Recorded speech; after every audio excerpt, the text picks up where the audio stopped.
Hi, welcome to the Gamesplainer. I'm Jeff the Gamesplainer, and today I'm gamesplaining Castles of Mad Ludwig. So, it's been a year since I've done the original Gamesplains of Castles of Mad Ludwig. What do I think? Have I still played it? Do I like it? All of this stuff will be answered. I have played Castles of Mad Ludwig. I believe it's only the once, but I still have played it since I did that video. I do still like the game. I think that it's a nice get your mind off other things going game, because you do need to be thinking about what you're doing. You do need to kind of buy into the mechanism. The whole idea of this game is really wonderful. I really like this. There has been a second version of the game come out since I did the video.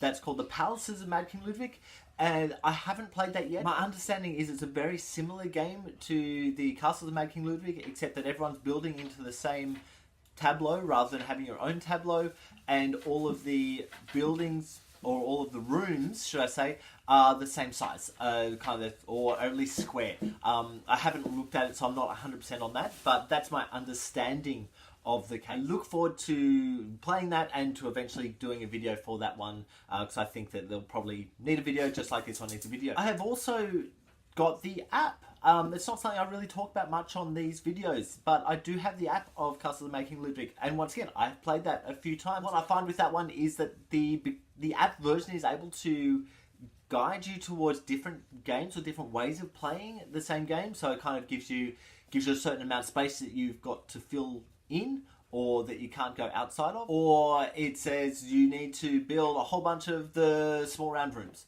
Or something to that effect, and having that extra little challenge is actually quite a good thing. And look, I haven't played much of that because I just don't like playing board games on apps. It's just not my thing. I know some people really get into that, but it's not my thing. I'd much prefer to play a board game, because I play board games to sit across the table from someone, to be, not for me to be forced, but to be forced into having a conversation with them. Even if it is just about the game, I'm stuck talking to this person or these few people for an hour and a half, however long the game goes for. I really like that playing, and that's part of why I play these games. That's going to pull me away from using the apps. Look, it's a fun app, it works fine. If you're someone who really likes apps, you'll probably actually like the app of this game. I find that Castles of Mad Ludwig is a really good, solid game still. It's been around for a few years now, and I find that it's good. It's nice and meaty, and it has you thinking a lot. When it's your turn to put the tiles in, it has you thinking, oh, what is everyone else doing? When it's your turn to pick a thing, you're looking at the person who's put them in, going, oh, what do they think we're doing? What are they doing? What are they trying to get at?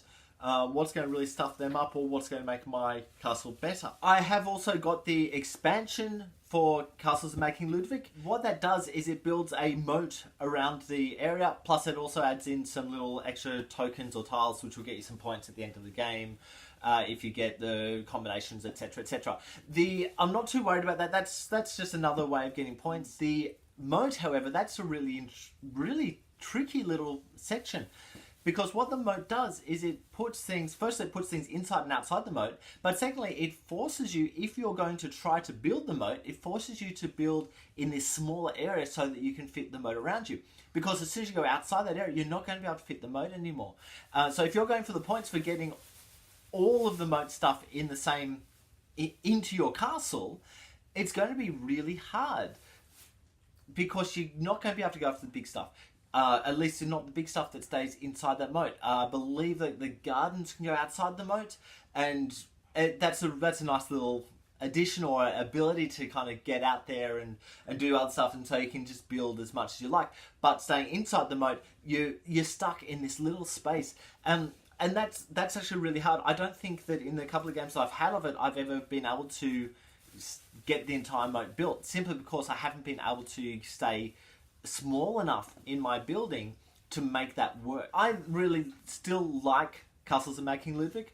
If you have played it and continue to play it, I'm sure that you still like it as well. I strongly suggest going ahead and having a look at the game, having a play of it, and see if it's in your wheelhouse, to whether it is actually a game that you would like personally. So I will leave that there. If you have any comments or suggestions, please write them below. If you have any games that you wish to be Gamesplained, please shoot me an email at thegamesplainer@gmail.com. Follow me on Instagram and Twitter at thegamesplainer to see what games I've been playing. Subscribe to my videos to keep up to date with the games that I'm gamesplaining. And until next time, enjoy gaming.